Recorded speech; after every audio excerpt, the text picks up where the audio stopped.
E eu tava até pensando, eu acho que a última temporada de 3% sofre do mesmo problema que o último Jogos Vorazes e que o último Se Beber Não Case. É os Jogos Vorazes sem os jogos, é o Se Beber Não Case sem a ressaca, sabe? É o 3% sem o processo. Sou eu, assim sem você.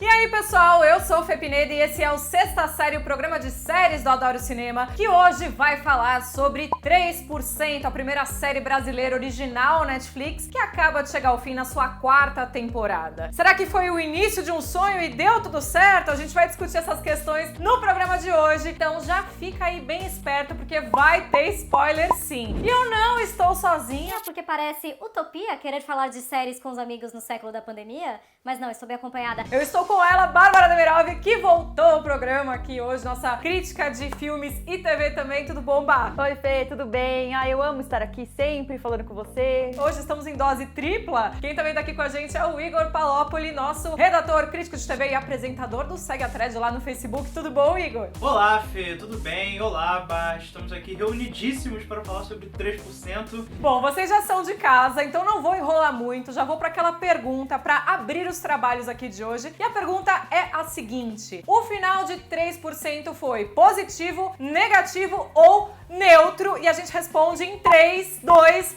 1, neutro. Positivo, Fê. Justifique sua resposta. Claro, eu fiz a crítica da série, então eu tenho que me manter neutra nesse sentido de criticar. Mas eu tenho um apego a essa série, eu acho que o final entregou aquilo que sempre prometeu. Os personagens ali conseguiram conquistar o espaço que eles sempre quiseram ter, né? Não no Mar Alto, mas no continente em si. Então eu acho que a série conseguiu entregar um final satisfatório. Então, assim como a Bárbara, eu sou muito fã de 3% desde lá do início, mas a 4ª temporada eu particularmente não gostei. O final foi interessante, mas o desenvolvimento pra chegar até o final eu não achei muito legal. Colocando na balança meu carinho pela série, pela história, mas o meu desgosto pelo final, junta ali, fica igual e dá neutro. Eu tô com você, Igor, inclusive porque eu acho que ela foi muito importante pra abrir portas pras outras séries originais Netflix brasileiras, e eu acho que ao mesmo tempo ela conseguiu cumprir o que ela se propõe, sabe? Mas vamos falar um pouquinho mais dessa história? Vamos olhar para o passado? 3% não só foi a primeira série original Netflix feita aqui no Brasil por brasileiros, quanto também teve uma aclamação internacional e chegou a ser a série de língua não inglesa mais assistida da plataforma nos Estados Unidos. E é legal a história de como a série surgiu, porque ela começou com um grupo de universitários tendo uma boa ideia, tendo um roteiro aí de um piloto de série e mandando para um edital. Só que eles perderam. Mas ainda assim eles tiveram grana para fazer o piloto, colocaram o piloto no YouTube,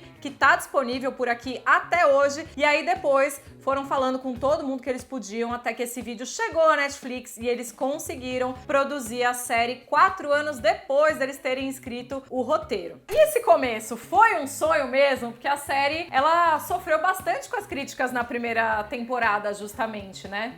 Eu lembro muito bem, Fê, que a recepção da crítica, e do público nem tanto, mas é mais da crítica mesmo, foi realmente um pouquinho negativa por conta do roteiro, né? Assim, eu acho que a série encontrou os trilhos certos na 2ª e na 3ª temporada. Eu acho que um problema que continuou sendo recorrente é que o texto era muito dito, né? Era Joana, nós precisamos ir ao Mar Alto para reconquistar a soberania. Então a série ela conquistou muita gente porque ela tinha essa questão do mundo ser dividido, distopias sempre conquistam, o mundo era dividido entre 3% das pessoas que alcançavam o melhor e 97% das pessoas que lutavam para alcançar, então falava muito sobre meritocracia, ao mesmo tempo que falava sobre um negócio distópico ali, um ambiente onde tinha provas, era meio Jogos Vorazes, e isso cativa muitas pessoas, né? E é interessante isso que você falou da origem, porque também dá esperança para as pessoas. Cara, eles fizeram a série com pouquíssimo orçamento, o piloto que eles botaram no YouTube não tinha orçamento quase nenhum, e eu, por exemplo, que fiz faculdade de cinema, é um negócio que me dá alegria, sabe? Saber que eles conseguiram ser ouvidos pela Netflix, isso é muito legal, né? E eu acho que isso é muito significativo, porque a gente tem que ter sim uma formação de profissionais que atenda a necessidade que a gente está tendo agora, também com essa questão da lei do audiovisual, que todo mundo tem que investir em produções nacionais, e a gente inclusive explicou isso direitinho bonitinho num Sexta Série exclusivo sobre produções nacionais. Se você não assistiu, vou deixar aqui no card, clica lá pra você entender também essa questão, a questão dessa lei, como ela chacoalhou o mercado aí, e com certeza 3% abriu portas, como a gente já vinha dizendo. Mas abriu portas também para um grupo de atores. Tinha gente conhecida lá já, caso da Bianca Comparato, mas tinha muitos rostinhos novos também. Então a gente tinha a Bianca, justamente no papel da Michelle, a Vanessa Oliveira como a Joana, o Bruno Fagundes interpretando o André, o Rodolfo Valente como o Rafael, e ainda também tem a galera lá do Mar Alto, né? A Zezé Mota, o casal fundador, que era a Fernanda Vasconcelos e o Silvio Guindani. Enfim, muita gente, e até o final a série não parou de colocar personagens novos. Mas eu quero saber, quem teve o final mais digno, na opinião de vocês? Caramba, pesado. É difícil, né? Porque não é um final justo. Eu vou com a Joana. A Joana, eu acho que ela teve um final digno, sim. É verdade. Eu acho que o final da Joana e o final do Rafael, pra mim, são os finais mais importantes. O Rafael, ao contrário da Michelle, ele se manteve membro da causa até o final. A Michelle, ela chegou a se corromper por um tempo pelo Mar Alto, ela chegou a ser um pouco tirana em alguns momentos, mas o Rafael foi o único que entrou como infiltrado da causa, permaneceu como infiltrado da causa e terminou como infiltrado da causa o tempo todo. Então eu achei legal ele ter conquistado o que ele conquistou. A Michelle é uma traidora. Confia em mim, Wanda. E a Joana, ele entrou lá querendo fugir, né? Com sangue nos olhos, né, gente? A Joana é sangue nos olhos. Ela é sangue nos desde olhos total. E é interessante, né, que ela começou sangue nos olhos, mas terminou da maneira pacífica por causa dela, né? E assim, a gente viu que o Mar Alto acabou, eles chegaram ali, digamos, a um consenso de uma certa maneira e sem ter uma grande guerra, que era meio que o que a gente estava esperando no início dessa temporada. Vocês ficaram satisfeitos com esse finale? Como você falou, eu esperava uma grande guerra, e tudo bem se essa grande guerra não acontecesse, mas eu senti que não houve desenvolvimento pra gente chegar ao ponto onde todo mundo resolve optar pela paz. O coitado do Rafael dormiu, acordou e pronto. Subiu a nuvem de delicadeza, de bom senso na mente de todo mundo caminhando e cantando e seguindo a canção.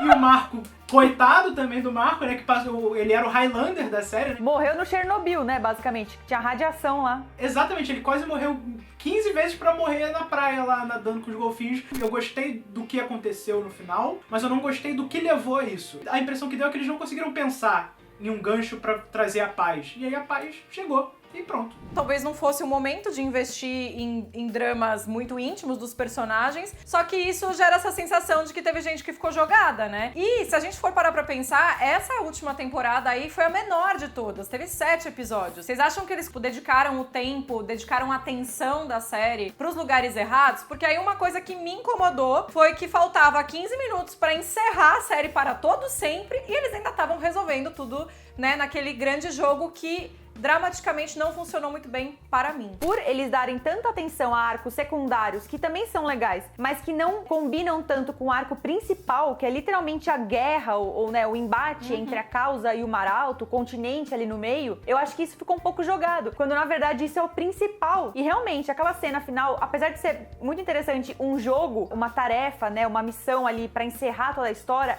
é uma ideia legal, eu acho que é muito demorada aquela sequência, não dá pra mergulhar naquele suspense, naquele mistério, apesar de ser interessante, né? Você vê o André ali, ele e a Joana, né, se debatendo ali com uma missão bem diferente, né? Aquele joguinho lá, achei super legal, inclusive. Ao mesmo tempo, eu acho que pra quem já viu o processo, eles cometeram erros muito básicos naquele jogo. Eles já podiam estar mais safos. E outra coisa que é muito boa em 3% pra mim são as cenas musicais, que eu tava até falando. Lineker na segunda temporada foi excelente. Belchior sendo cantado aqui na quarta temporada foi muito legal também. A cena final ficou muito legal.